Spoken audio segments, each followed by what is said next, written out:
Tatum Arpeggio. So I'm not sure what song I got this from, but I remember writing this down from some Tatum solo.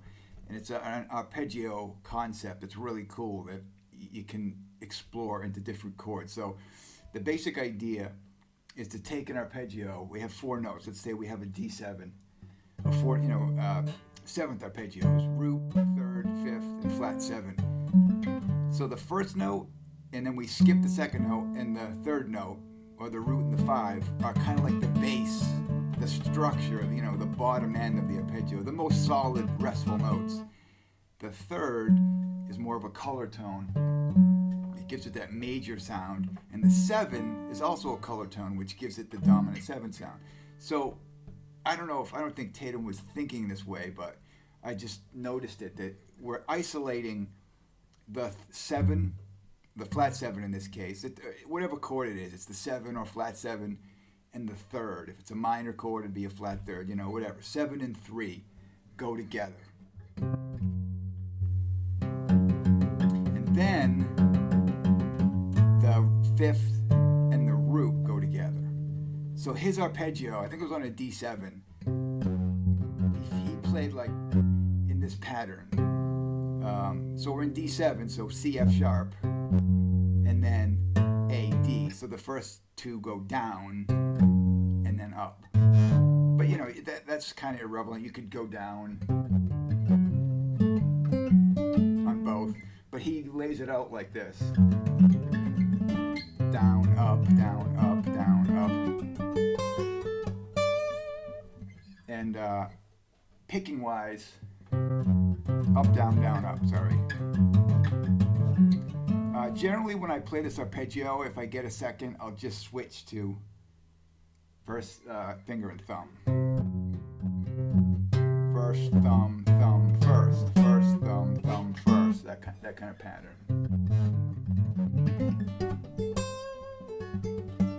So that's the D7 starting from down here. We could also start it from the D and the A right here, and it lays out a little differently. And then right here are on this D7.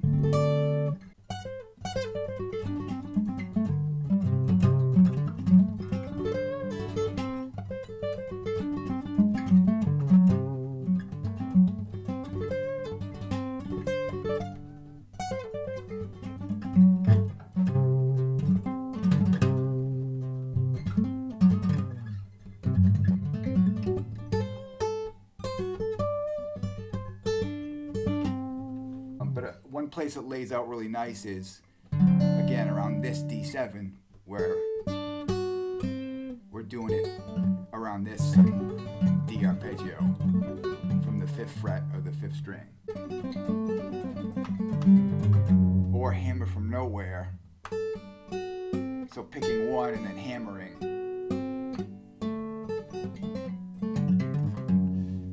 Same with going up. There is a hammer from nowhere. I pick the first 2, then hammer, hammer.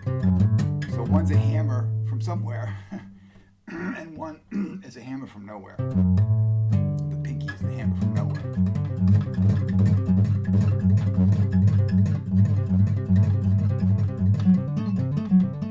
Same for the next pattern.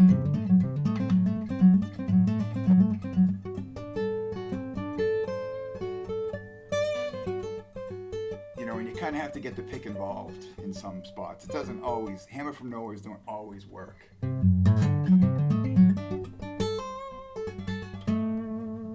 So I'll try to notate where I'm hammering and where I'm picking. Now, and same for the downward. That I tend to pick. Up, down, up, down. Now, let's move this to minor 7. Which would be, let's take F minor 7, same pattern. B flat, E7, E flat 7, A major 7, which I haven't covered yet. D flat major 7.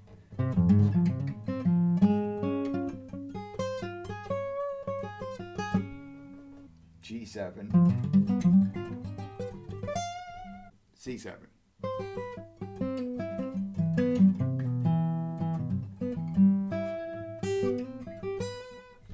So let's move on to major 7, which I just covered. So right there, that was all the things you are. You know, it's more as an exercise, but same thing for major 7. If we took like a G, the bass of the Gmaj7 Arpeggio is the G and the D, the root 5, and the color tones are the B and the F sharp. And incidentally, both, in this case, make a 5th. And this has a really interesting sound. I always like this by playing the F sharp and the B first, and then the D and the G. Kind of an interesting sound.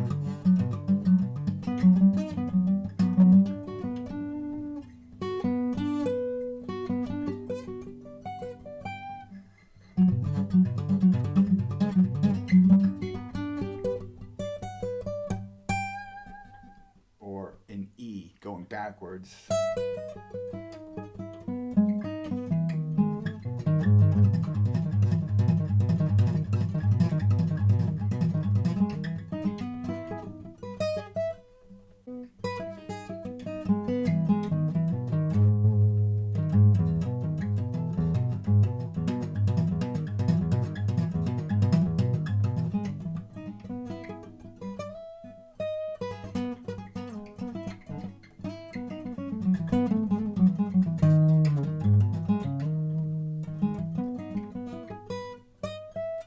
So it has kind of the major 7 one has kind of a progressive, sort of a modern sound.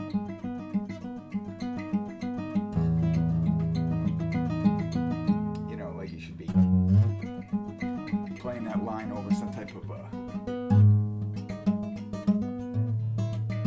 that type of thing, or the relative minor. So in E minor, it would be in G major. You know, that type of thing.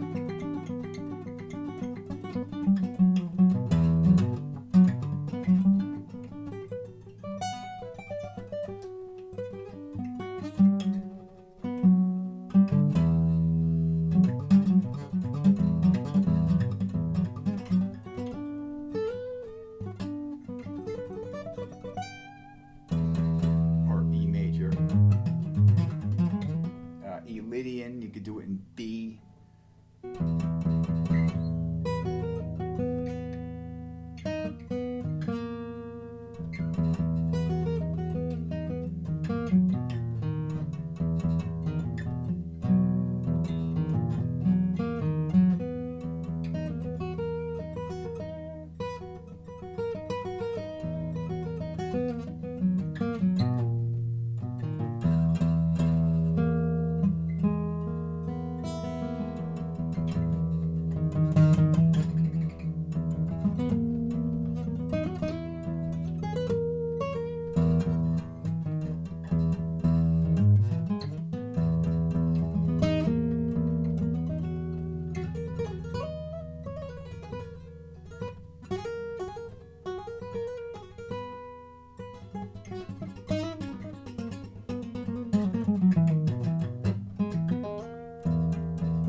Lydian. So I'm thinking B major and D major on the Lydian, you know, E over the E and then the B over the E. B major 7. The B and F sharp and the 3rd and 7 of B.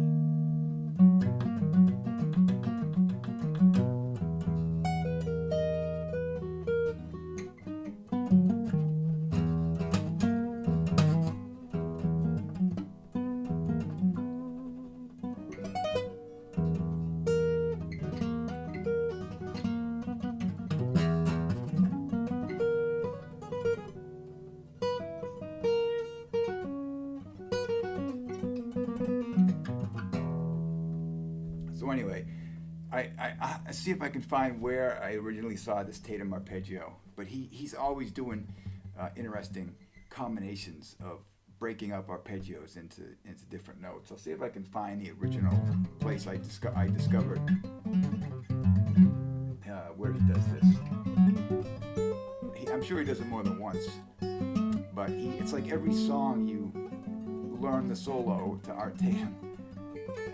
You see repeated stuff, but you'll see new ideas almost every time, and they're hard. You know, they're like difficult things to play. So anyway, that's another Art Tatum Arpeggio variation that's really cool and fun to work on. And you know, it sounds good slow too.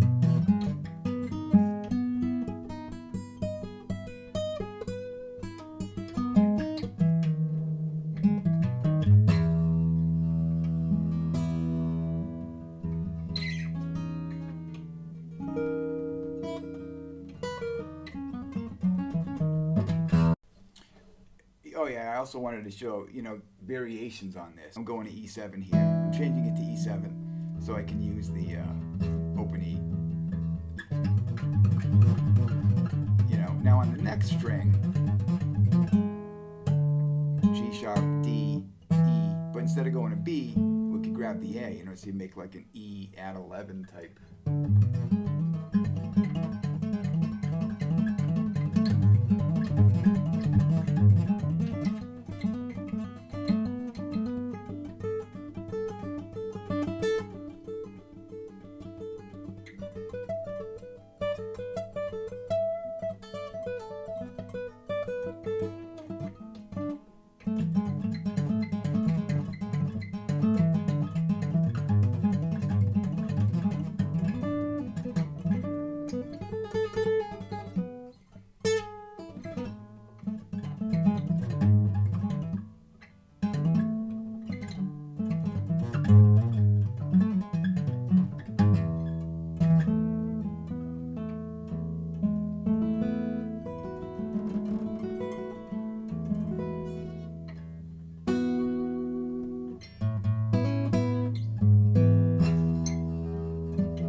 So, you know, you can look for, use the technique in different ways.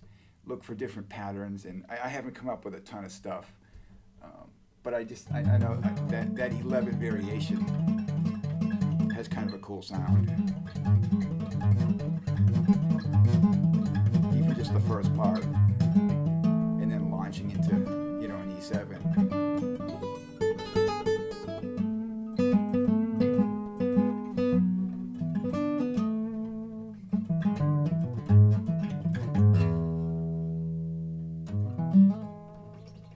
So forth. So that's one variation, and you know, the sus thing also works. I have to drop down to D, but you know, so now if we're in D7, we're looking for the G.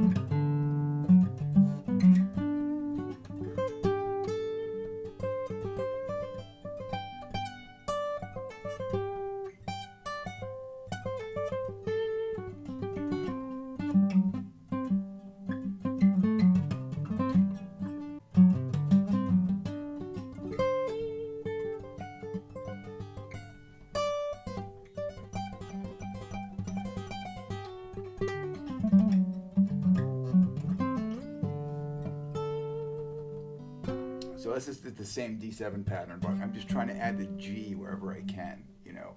Not really a lick I've planned out, but, you know, I'm just trying to find ways to fit that 11 in. Or the 4, whatever you want to call it.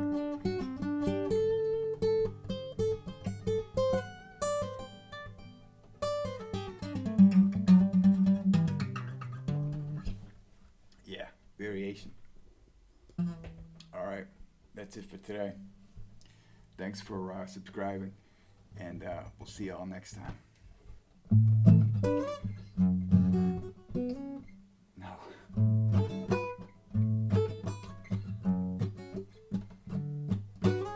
That's not it.